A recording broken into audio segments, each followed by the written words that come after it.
श्रीमद् कुंज विहारिणे नमः। श्री स्वामी हरिदास विजय तीर्थराम। भगवान कहते हैं, सर्वधर्मान् परित्यज्य मामेकं शरणं व्रज, अहं त्वा सर्व पापेभ्यो मोक्षयिष्यामि मा शुचः। भगवान श्री कृष्ण के द्वारा कहे हुए इस श्लोक में कितना ऊंचा भाव है कि सब धर्मों का आश्रय छोड़कर मेरी शरण में आ जा, मैं तुझे सारे पापों से मुक्त कर दूंगा, शोक मत कर। इससे भी बढ़कर कोई बात हो सकती है? शास्त्र तो अनंत हैं और केवल अर्जुन ही सर्वश्रेष्ठ भक्त नहीं है, उनसे बढ़कर बहुत सारे भक्त हुए हैं। भागवत में भगवान स्वयं कहते हैं कि गोपियां जिस प्रकार तत्व को जानती हैं वैसा कोई भी नहीं जानता। भगवान ने अर्जुन से कहा, मनमना भव, पर गोपियों को यह कहना ना पड़ा क्योंकि वे तो थी ही ऐसी। जहां उच्च श्रेणी का प्रेम होता है वहां सारे भाव समाप्त हो जाते हैं। वहां न कोई छोटा होता है, न कोई बड़ा, न दास्य भाव, न वात्सल्य भाव, न माधुर्य भाव। वहां स्वकीय परकीय संबंध भी नहीं होता, तब माधुर्य भाव कैसे हो? भगवान पति हैं, मैं उनकी पत्नी हूं, यह भाव भी वहां नहीं, सख्य भाव भी नहीं। और यही बात अनिवर्चनीय है क्योंकि वहां दो बात रहती नहीं। दिखने मात्र के लिए दो होते हैं पर दो हैं नहीं, एक ही हैं। जैसे हमारे दो हाथ हैं, इन्हें मिला लिया तो एक हो गए। अब इनमें बड़ा कौन और छोटा कौन? सोचना चाहिए कि ये दो हैं या एक।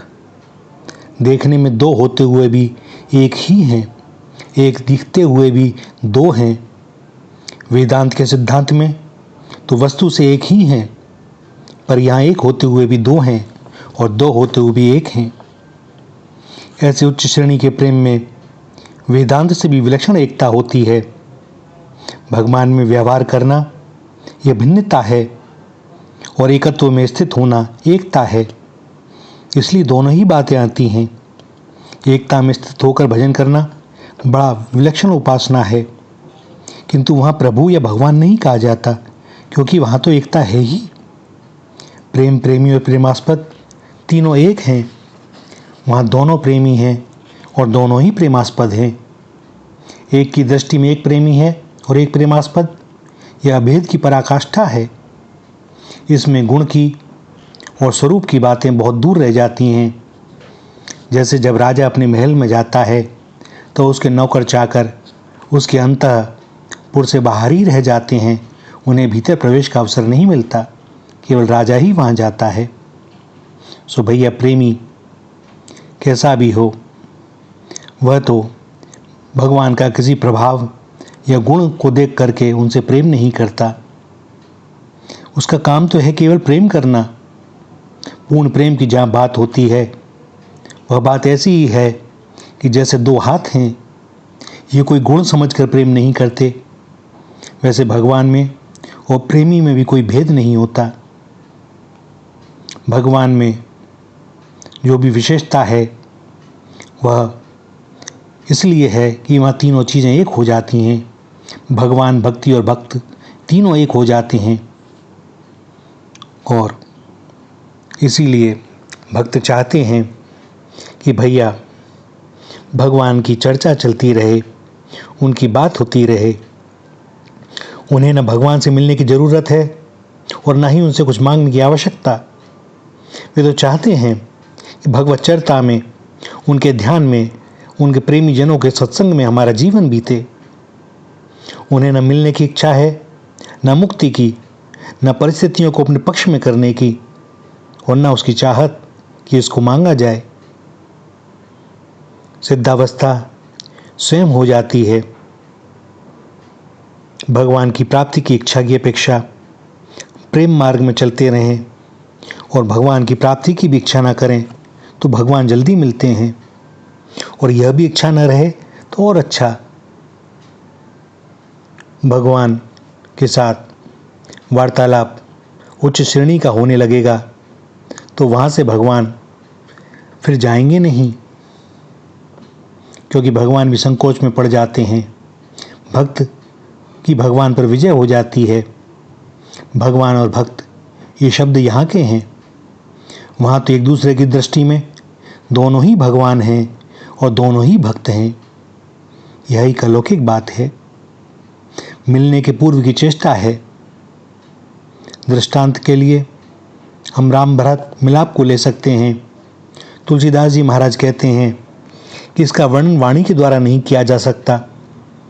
राम और भरत मिलते हैं पर वहाँ ऐसा मिलाप नहीं है।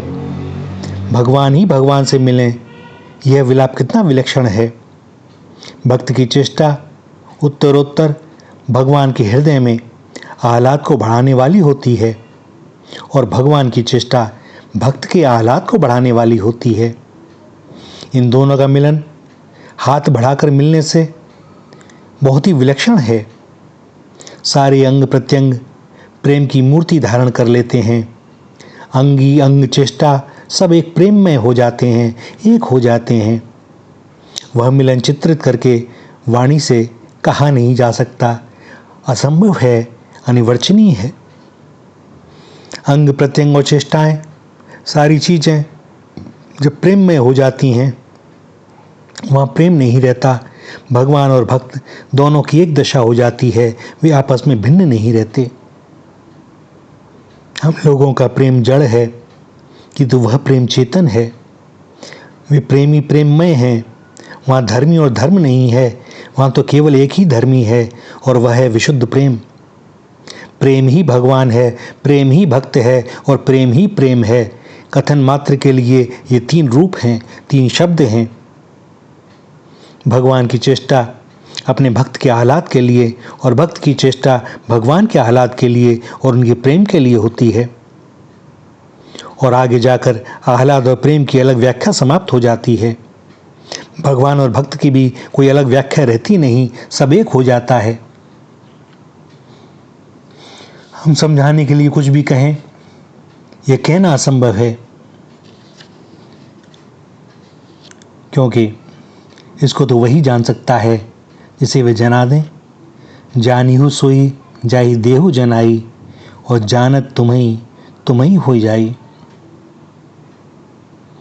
अब कैसे बताया जाए, क्योंकि जो जान गया वह बोल नहीं सकता, होने पर ही जाना जा सकता है।